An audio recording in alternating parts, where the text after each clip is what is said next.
एक और अहम जो इशू है उस पर बात कर लेते हैं। गिलगित बल्तिस्तान में जल्द ही जो है वो इलेक्शन होने जा रहे हैं और हम देख रहे हैं कि वहाँ पर जो है वो सियासी मैदान सजा हुआ है, कैंपेनिंग जो है वो जारी है और बड़े मज़े के बयानात जो हैं वो भी आ रहे हैं। हमने देखा बिलावल भुट्टो ने जो है उन्होंने भी खिताब किया, साद रफ़ीक का भी खिताब जो है वो हमने सुना। इसी तरह जो है वो सियासी एक्टिविटी वहाँ पर जारी है।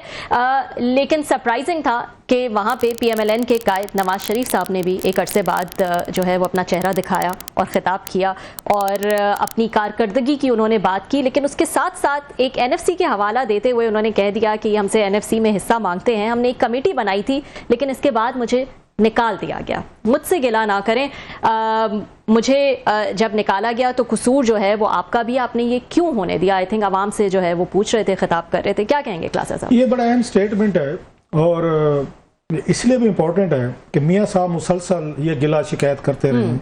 वजीर आजम बनने के बाद भी करते रहे, वजीर आजम बनने से पहले भी करते रहे। ये पहला गिला नहीं, जब दूसरी दफा इन्हें हटाया गया था 99 में 12 अक्टूबर को, उसके बाद भी ये गिला इन्होंने किया था कि मुझे निकाला गया और आप लोगों में से कोई नहीं आया और मैंने आप लोगों के लिए बला बला 101 चीजें वो गिनवाते हैं इस मुल्क और आवाम के लिए की है।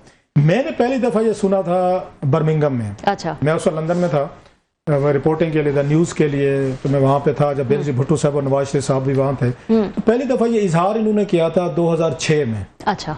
मेरा ख्याल आखिरी कोई दिसंबर के दिन थे या स्टार्ट कोई अर्ली 2007 था। उससे पहले ये जद्दा में थे, वहां पे तो इनको बोलने की आजादी नहीं थी, तकरीर करने की, गुफ्तगू की, इंटरव्यू की आजादी भी नहीं थी मुशर्रफ साहब के साथ। अच्छा। जो डील की होगी, जो पहली दफा जब लंदन गए तो उन्होंने बोलना शुरू किया तो उस वक्त इनका बर्मिंघम था, इफ आई मतलब रिमेंबर करेक्टली कि बर्मिंघम में इनका एक फंक्शन था। तो ये लंदन से वहां पे गए थे, वाया ये ट्रेन गए थे, हम भी उस ट्रेन पे, मैं भी था, मेरा ख्याल अरशद शरीफ भी थे, मरहूम हमारे शहीद दोस्त, वो भी हमारे साथ रिपोर्टिंग करते थे, हम इकट्ठे गए थे। तो वहां पर इन्होंने जब वो नारे लगे ना, वहां पे मियाँ साहब की तकरीर की बारी हुई, मैं उस हाल में मौजूद था, तो उन्होंने कहा ना आपके मियाँ साहब कदम बढ़ाओ हम आपके साथ हैं। अच्छा। वो है ना नवाज शरीफ कदम बढ़ाओ हम तुम्हारे साथ हैं, जो नारा लगता था यहाँ पे, बड़ा मशहूर है ज़माना। जो ही नारा उन्होंने लगाना शुरू किया पूरे हाल में, तो मियाँ साहब ने कहा रुक जाए जरा, नारे बंद करें। उन्होंने कहा जनाब कि आप लोगों के नारों की वजह से मैंने कदम उठाया। वो 12 अक्टूबर का हवाला दे रहे थे जनाब मुशर्रफ वाला। मैंने कदम उठाया, मैंने मुड़कर देखा तो आप में से कोई एक भी नहीं था, तो आप लोग तो थे नहीं मेरे साथ, अब आप फिर मुझे कहते हैं कदम उठाओ कदम बढ़ाओ। मियाँ साहब ने उनको टांट किया था। I remember it and there was a huge embarrassment in the crowd as well. एक चीज मैं इस पे भी आता हूँ। इसके बाद मियाँ साहब ने जब इनको 2017 में पनामा की वजह से निकाला गया तो फिर उनका नारा बन गया, नेशनल कौमी स्लोगन बना लिया कि मुझे मतलब क्यों निकाला तो आप लोग आए नहीं है। अब मियाँ साहब को बड़ी शदीद शिकायत है इनसे, अवाम से, कि मैं आपके लिए बहुत कुछ किया, आप नहीं निकलते। भुट्टो साहब ने भी बहुत कुछ किया। अगर देखा जाए तो 4-5 साल में भुट्टो साहब के वक्त में बहुत सारी चीजों का क्रिटिक भी हूँ, बात हम करते भी रहते हैं, क्योंकि अब उनको फांसी हुई फील वेरी सैड, नहीं होना चाहिए था, वेरी ट्रेजिक, ये पाकिस्तानी तरीके का हिस्सा है। लेकिन भुट्टो साहब के दौर में भी बहुत बड़े काम हुए। अगर देखा जाए कभी हमने बैठ के गिनवाए नहीं है, अगर किए जाए, मेरा ख्याल भुट्टो साहब को 4-5 साल के दौर में जो काम हुए शायद उस तरीके के काम बहुत कम ये हुकूमतों ने बाद में आने वालों ने किए होंगे। लेकिन भुट्टो साहब फांसी लाके, भुट्टो साहब ने भी नहीं कहा या उनके वुरसा ने कि देखो जी भुट्टो साहब फांसी लाके आप में से कोई बहर नहीं निकला, कोई बहर कोई जलसा। हालांकि उनके दौर में लोगों ने, उनके वर्कर्स ने खुद को जलाया था, खुदकुशियां की हुई है भुट्टो साहब के वर्कर्स ने। नवाज शरीफ साहब के किसी वर्कर ने ना खुद को जलाया है, तो ना इन्होंने अपने आप को फांसियां लगे हैं, ना चीजें उन्होंने की हुई है भुट्टो साहब का जो जनरल जिया के दौर में। दूसरी बात यह है कि आप जो है आपने वाकई काम किए होंगे। अवाम जब आपको लाते होते हैं तो आपको बहुत सारे प्रिविलेजेस पर्सनल भी मिलते हैं। आप कहां से उठे किधर तक पहुंचे अवाम ही लेकर गई थी। आप तो एक आबदा हुसैन अपनी किताब में लिखते हैं कि मैं मिलने के लिए गई थी गवर्नर जिलानी को, मेरे साथ फखर इमाम भी थे, तो बाहर एक बड़ा खूबसूरत सा कुर्सी पे एक लड़का बैठा हुआ था, हाथ में मिठाई का डब्बा था। ये आबदा हुसैन अपनी किताब में लिखा पावर फेल्योर में, कहते मैंने जब अंदर गई तो उनसे मिले, बाहर वेट कर रहे थे। तो मैंने पूछा ये मुंडा कौन है? उन्होंने यहाँ पे कोई बिजनेसमैन है बहुत बड़े, मियाँ शरीफ साहब उनका बेटा है, नवाज शरीफ का नाम है। So that's how you started, then you became finance minister, फिर वजीर आला, फिर वो कहते ना फिर रेस्ट इज अ हिस्ट्री। तो अवाम ही आपको यहाँ तक लेकर आई थी ना। फिर इसके बाद आपके साथ क्या हुआ? मियाँ साहब के साथ लोगों ने फिर प्राइम मिनिस्टर बना दिया 12 अक्टूबर के बाद। आपकी कंपनसेशन कर दी उन्होंने, आपको कंपनसेट किया। आप 2013 में जो गिला था आपका कि मुझे 12 अक्टूबर मैंने मुड़ के देखा कोई नहीं था, अवाम ने आपको फिर वोट देकर ले आए। आपने फिर क्या किया?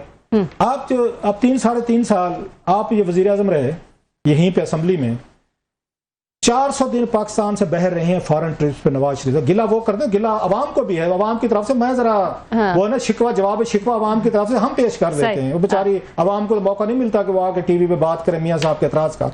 आपको उन्होंने वापस लाए, 400 दिन आप इस मुल्क से बहर रहे हैं फॉरेन ट्रिप के 120-22 जिसमें 22 दौरे से लंदन के जहां आपकी फैमिली रहती है, 1 साल और तकरीबन 35 दिन इस मुल्क में ये मुल्क का वजीर आजम था ही नहीं। 8 महीने आप पार्लियामेंट में नहीं गए, 8 महीने नहीं गए। शहबाज शरीफ साहब को साल होने वाला है, 6 महीने आपने कैबिनेट का इजलास नहीं बुलाया था, सेनेट में आप 1 दिन नहीं गए। रजा रब्बानी साहब को बकायदा लॉ में चेंजेस करानी पड़ गई थी कि वजीर आजम 1 दिन साल में ये सेनेट आया करेगा।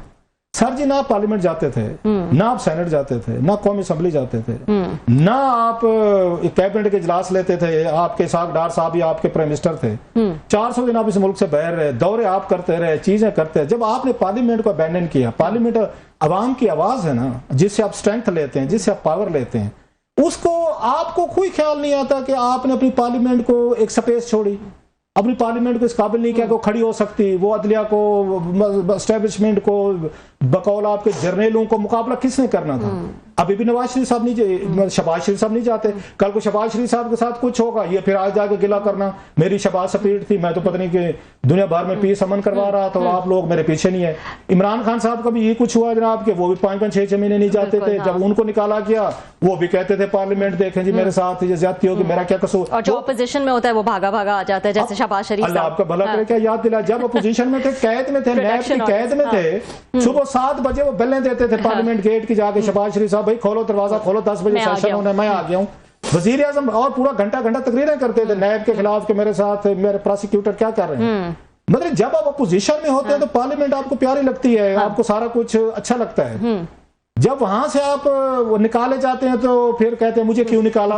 इमरान खान साहब कहते हैं मेरा कसूर क्या था। शहबाज शरीफ साहब भी कोई ना कोई नारा, इनको मेरे जैसे कोई इनके जो आगे पीछे फिरते फिराते दरबारी हैं कि 2-4 हमारे जैसे, वो भी नारा बना दे। अपना कंडक्ट नहीं देखेंगे भाई। इसी को मुल्क और अवाम ने मियां साहब आपको वहां गवर्नर जिलानी साहब के बहर कुर्सी पे बैठे हुए मिठाई का डब्बा लिए हुए वहां से उठा के वजीर आजम 3 दफा बना दिया। अभी भी आप गिला कर रहे हैं जनाब, अवाम ने मेरे लिए कुछ नहीं किया, अवाम मेरे पीछे नहीं है। अभी भी आपकी ही पार्टी की हुकूमत है। हाँ। अपनी बेटी को आप वजीर आजम बनवा चुके हैं, most powerful Punjab, prime minister है, पूरा समिति आपका डिप्टी प्राइम मिनिस्टर है, पूरा मुल्क वो इसाक डार साहब चला रहे हैं, आपके फ्रेंड्स फैमिली पैकेजेस चल रहे हैं कैबिनेट में, गवर्नेंस में, लेकिन मियां साहब नाराज हैं, यार मुझे क्यों निकाला, अभी नाराज हैं।